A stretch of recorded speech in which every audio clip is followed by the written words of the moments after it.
کیسی کیسی محفلیں سجاتے ہیں، لیکن ایسے دور میں اپنے نفس پہ قابو کر کے اس نوجوان نے اور اس کے گھر والوں نے نبی اکرم صلی اللہ تعالیٰ علیہ وسلم کا جلسہ سجایا اور اتنا خوبصورت یہ پنڈال لگایا، ایسا لگ رہا ہے کہ ہو سکتا ہے کہ پبلک ایسی جگہ پہ زیادہ ہو جاتی ہو جہاں پر منورنجن ہوتا ہے، جن کو لوگ منورنجن کا سامان سمجھتے ہیں وہ واہیات محفل ہے، لیکن یہ وہ رونق والی محفل ہے جہاں رب کی رحمتوں کی بارشیں ہو رہی ہیں اور جہاں ذکر مصطفیٰ ہو رہا ہوتا ہے،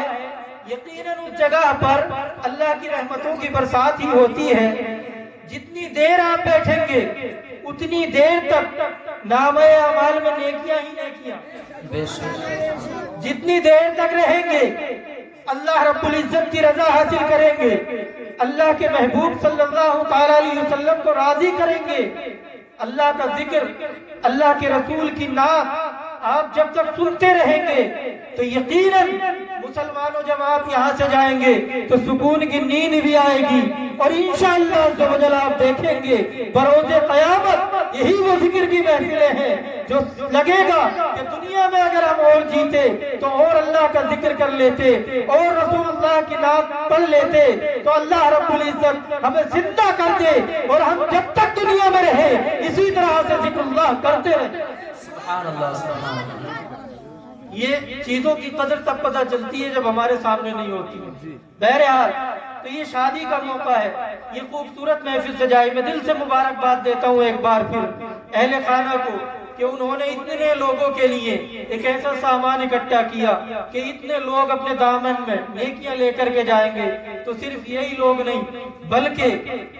جتنے لوگوں کو نیکیاں ملیں گی ان سب کی نیکیاں ملنے کا ثواب بھی اہل خانہ کو ملے گا۔ جنہوں نے اس بزم کو سجایا ہے ان کو اتنے گنا زیادہ ثواب ملے گا۔ تو یقیناً مسلمانوں آپ خود فیصلہ کر سکتے ہو کہ یہ محفل اچھی ہے یا پھر وہ محفل اچھی ہے جہاں پر صرف گناہ ہی گناہ ہے، جہاں صرف گناہ ہی گناہ ہے اور دائمی زندگی نہیں ہے، ہمیشہ انسان اس دنیا میں نہیں رہے گا۔ آؤ سیکھو، آپ نے مولانا فیضان سے سنا کہ حضور سے جو ملے وہ لے لو، حضور کی اتباع کرو گے، آقا سے محبت کرو گے تو اللہ تم سے محبت کرے گا۔ یقیناً حضور کے گھر سے یہ درس ہمیں مل جاتا ہے، حضور کے گھر سے یہ ہمیں سبق مل جاتا ہے کہ جو اللہ والے ہوتے ہیں ان کے لیے دور معنی نہیں رکھتا، ان کے لیے یہ چیز معنی نہیں رکھتی کہ یہ دنیا ہے۔ دنیا کے لوگ اپنے آپ کو نام روشن کرنے کے لیے کچھ بھی کر گزرتے ہیں، لیکن وہ نبی کے دیوانے ہوتے ہیں کہ دور چاہے جو ہو لیکن ذکر مصطفیٰ کا ہوگا، دور چاہے جو ہو لیکن ہم مصطفیٰ کی اتباع کریں گے، دور چاہے جیسا ہو، نام ہو یا نہ ہو، لیکن ہم حضور کی غلامی کا ثبوت دیں۔ سبحان اللہ، سبحان اللہ۔ بے شک ایک دور وہ بھی تھا جب لڑکیوں کو زندہ درگور کر دیا جاتا تھا، ایک دور وہ بھی تھا جب بیواؤں کو بیچ چوراہے پر ان کی عزتوں کا جنازہ نکال دیا جاتا تھا، ایک دور وہ بھی تھا جب کمزوروں کو ستایا جاتا تھا، اس دور میں جب بیواؤں کا سہارا کوئی نہیں تھا، لڑکیوں کو زندہ درگور کیا جاتا تھا، ایسے دور میں جناب اسی دور کے اندر ایک گھر تھا جو جہاں پر نور مصطفیٰ منتقل ہوتا ہوا عبد المطلب کے گھر میں عبد المطلب کے بیٹے حضرت عبداللہ کی پشت میں جلوہ گر تھا، وہ حضرت عبداللہ جو حضور کے والد ہیں، وہ حضرت عبداللہ جن کی پشت میں نور مصطفیٰ جلوہ گر ہے۔ آپ کی توجہ ہے تو انشاءاللہ بہت جلد یہ واقعہ بیان کر کے، یہ روایت بیان کر کے میں اپنی جگہ لوں گا اور آپ مفتی صاحب کو سماعت کریں گے۔ عرض یہ کرنا چاہتا ہوں کہ حضور کے والد ہیں نور مصطفیٰ پشت عبداللہ میں ہے، جدھر چلتے ہیں اللہ اکبر، ہر ایک جوان ان کے سامنے کوئی کسی کی جوانی نظر نہیں آتی، ان کے جیسا حسن پورے مکہ میں کسی کے پاس نہیں ہے، ان کے جیسا قد و قامت کسی کے پاس نہیں، ان کے جیسا جسامت کسی کے پاس نہیں، ان کے جیسا حسن و جمال کسی کے پاس نہیں، مکے سے